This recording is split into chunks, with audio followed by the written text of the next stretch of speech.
नमस्कार, आपका बात 25 में स्वागत है। तो बात 25 में जो mother of all trade deal यानी कि सबसे बड़ा, सबसे महत्वपूर्ण और एक अच्छा व्यापार समझौता हुआ है यूरोपियन यूनियन के साथ में। और जिसने जो पहले ट्रम्प साहब के जो टैरिफ का टेरर डॉक्ट्रिन है, उसके कारण भारत के बहुत सारे व्यापार को, आईटी को और कुल मिला के भारत के शेयर मार्केट को भी, यानी कि व्यापार के पूरा जो क्षेत्र है उसको प्रभावित कर दिया था। हाँ, दवाइयाँ चली जा रही हैं क्योंकि दवा तो चाहिए। ट्रम्प साहब की बीमारी तो कुछ और प्रकार की है। वो कौन सा इलाज करने वाले हैं अपने देश का, अपने महान अमेरिका का, by making America great again. भाई, ये उनकी भावना तो ठीक है, लेकिन तौर तरीके कैसे हैं कि अमेरिका के जो दूसरे राजनीतिज्ञ हैं और जो वहाँ पे न्यायालय हैं, वो भी जो है वो उठ खड़े हुए हैं उनकी इन नीतियों के विरोध में, जो कि अंत में कह रहे हैं कि अमेरिका को भी नुकसान पहुंचा रही हैं। ट्रम्प साहब तो ट्रम्प साहब हैं। और भारत में एक विशेषता ये है कि ट्रम्प साहब को इसलिए गलत, क्योंकि भारत में व्यापार विरोधियों की एक इतनी बड़ी सेना चारों तरफ, अखबारों में, मीडिया में, सामाजिक स्थल पे, भाषणबाजों में ऐसी जो है वो व्यापार विरोधियों की एक टोली बैठी हुई है कि उन्होंने ये करीब करीब सिद्ध कर दिया है कि ये जो ट्रम्प अगर पागलपन दिखा रहा है और सब कुछ ये गड़बड़ कर रहे हैं, तो ये इसलिए कर रहे हैं क्योंकि ये व्यापारी है। ये एक विचित्र बात है। यानी कि व्यापारी तो किसी तरह से अपने व्यापार का फ़ायदा करने के लिए कई तरह के फ्लेक्सिबल रहता है, लेकिन ये भी एक इस बात को सामने लाता है कि हमारे व्यापार वगैरह के मामलों में जो टिप्पणीकार हैं, जिनका मुख्य रूप से व्यापार और किसी भी तरह समझौते से कोई लेना देना दूर दूर तक का नहीं है, वो व्यापारियों को और उद्योगपतियों को गाली दे दे के बूढ़े हो चुके हैं। वो ट्रम्प साहब का विरोध सिर्फ इसलिए कर रहे हैं क्योंकि उन्होंने ढूंढ लिया है कि वो व्यापारी हैं। तो अब देखिए कि अगर किसी की बुद्धि सरक जाए तो वो तो कोई भी हो सकता है, सिर्फ व्यापारी हो। लेकिन ये एक विशेष प्रवृत्ति मैं निवेदन कर रहा हूँ कि भारत के तथाकथित विद्वानों में, पत्रकारों में, जो कि मुख्य रूप के समाजवाद के प्रेतों की पूजा पाठ करते करते वृद्ध हो चुके हैं, उनमें है। तो ये तो भारत के जो बुद्धिमान, तथाकथित बुद्धिमान हैं, उनका एक उनको कैसे आकलन करते हैं ट्रम्प साहब का। तो चलिए अब असली व्यापार सौदे में चलते हैं। उसमें कुछ संख्याएं सामने आ रही हैं, उसमें कुछ समाधान सामने आ रहे हैं, उसमें कुछ संशय भी हो सकता है क्योंकि अमेरिका से शिफ्ट हो रहा है। और अमेरिका के जो भी ट्रम्प साहब की नीतियां हैं, उनकी जो है वो टैरिफ है, उसके कारण भारत को 48 से 50 बिलियन अमेरिकन डॉलर का जो डेफिसिट होने वाला है, उस डेफिसिट को भरने के लिए भारत के सामने ईयू के साथ, जो यूरोपियन यूनियन के साथ जो सौदा हुआ है, उसमें 75 बिलियन डॉलर, यानी कि उससे करीब करीब दुगना समझ लीजिए कि संभावनाएं सामने नजर आ रही हैं। अब ये बात अवश्य है कि हमारे यहाँ जो तुरंत फुरत बटन दबाओ, बटन बंद करो तो बिजली आ जाए, बटन जो है वो उसको दोबारा दबाओ तो चली जाए, ऐसा स्विच ऑन स्विच ऑफ होता नहीं है। इसमें समय लगता है। ये ठीक है कि अमेरिका में तो जो परिस्थितियां बन रही थी वो आधे ही ट्रम्प साहब ने कर ली, तो एक व्यक्ति का, एक देश के नेता का निर्णय है, लेकिन उसको एडजस्ट करने में भारत को समय लग रहा है। और भारत में एक और विचित्र स्थिति है कि भारत के बहुत सारे नेता, बहुत सारे विद्वान लोग, वो कहते हैं कि ट्रम्प साहब को भारत गाली दे। ट्रम्प साहब जिस तरह की भाषा का इस्तेमाल कर रहे वो भी मोदी जी इस्तेमाल करें। यानी कि अगर वो छिछोरापन कर रहे हैं, वो ऊट-पटांग बोल रहे हैं, तो मोदी जी भी बोलें। यानी कि ये गली के नुक्कड़ के लोगों की भाषा। अगर ट्रम्प साहब बोल रहे हैं इतने बड़े देश के राष्ट्रपति होके, तो उसको भारत उसका अनुसरण क्यों करे?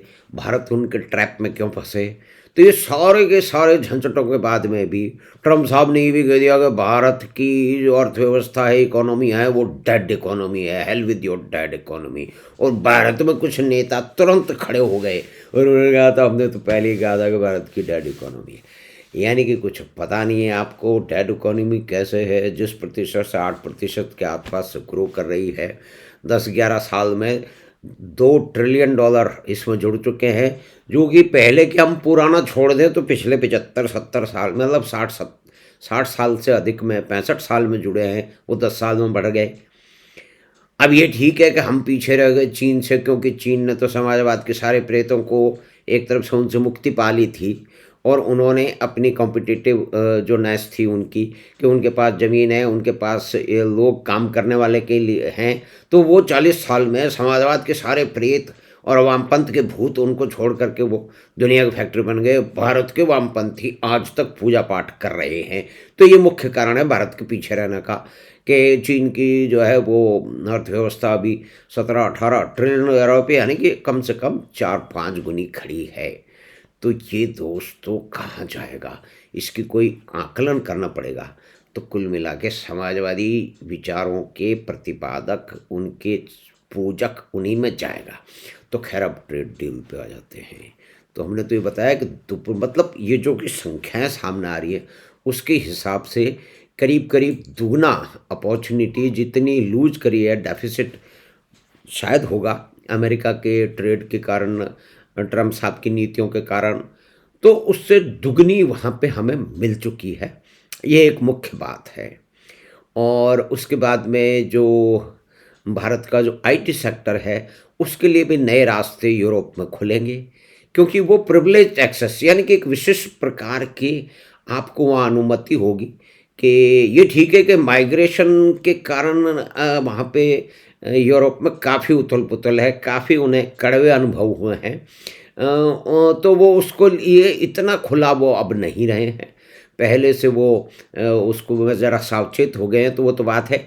लेकिन जहाँ तक भारत के आईटी के क्षेत्र की बात है और अमेरिका की बात है, तो अमेरिका की कंपनियाँ जानती हैं कि भारत के जो आईटी सेक्टर की जो महारत हासिल है, उसका उन्हें इस्तेमाल करना है। तो ये दोनों मिलके उसका कोई न कोई तोड़ निकाल लेंगे। लेकिन साथ में ही आईटी के ईयू के साथ में जो ये सौदा हो गया है, व्यापारिक समझौता हो गया है, उसमें उन क्षेत्रों में भी एक अलग किस्म की संभावनाएं सामने आ रही हैं।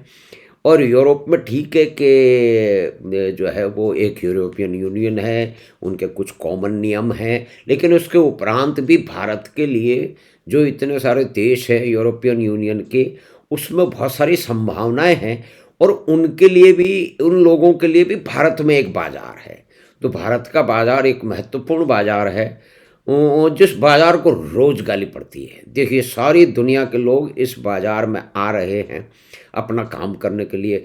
भारत का बाज़ार सबसे अधिक लोगों को रोज़गार देता है। एक जो ठेले वाला है, एक जो एक रिक्शा चलाने वाला है, वहाँ से लेकर के अडानी, अंबानी और अनिल अग्रवाल और टाटा बिरला तक, वो सब लोग जो है वो क्या कहते हैं, बाज़ार में ही तो काम कर रहे हैं।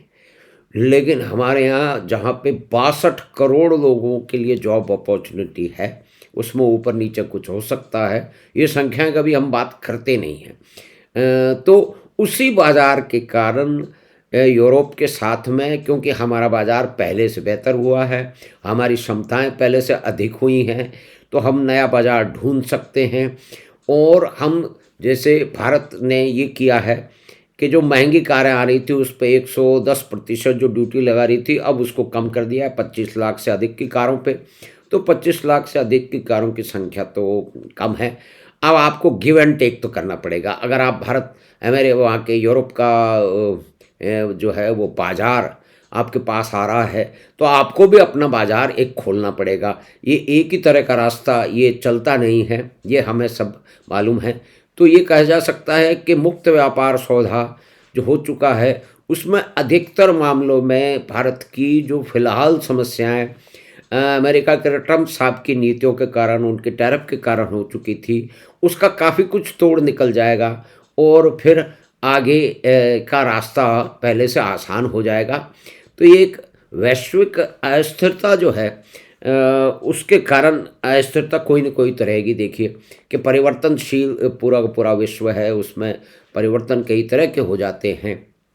तो इसमें ये भी एक नई चीज़ आई है और ये भी बहुत सारी चीज़ें हैं कि भारत के आईटी को भी एक नई जगह मिलेगी और किसानों के क्षेत्र में भी जो जो प्रोफेशनल लोग हैं, इंजीनियर्स हैं, डॉक्टर्स हैं, उनके लिए नए रास्ते खुलेंगे और छात्रों को भी पढ़ने का कुछ वो मिलेगा। उनको पहले के जो सेट नियम थे या कि उनकी डेस्टिनेशन थी, उनके स्थल थे, उसके अलावा एक डाइवर्स कंट्री, मतलब एक बहुत बड़ा कॉन्टिनेंट ही समझ लीजिए आप कि वहाँ पे अलग-अलग देश हैं।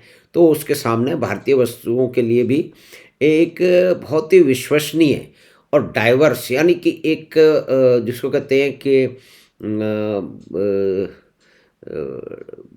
कई तरह की संभावनाएँ हमको वहाँ पे मिलेंगी और वहाँ का निवेश कि भारत के शेयर बाज़ार में भी काफ़ी कुछ है, 150 बिलियन यूरो के आसपास है।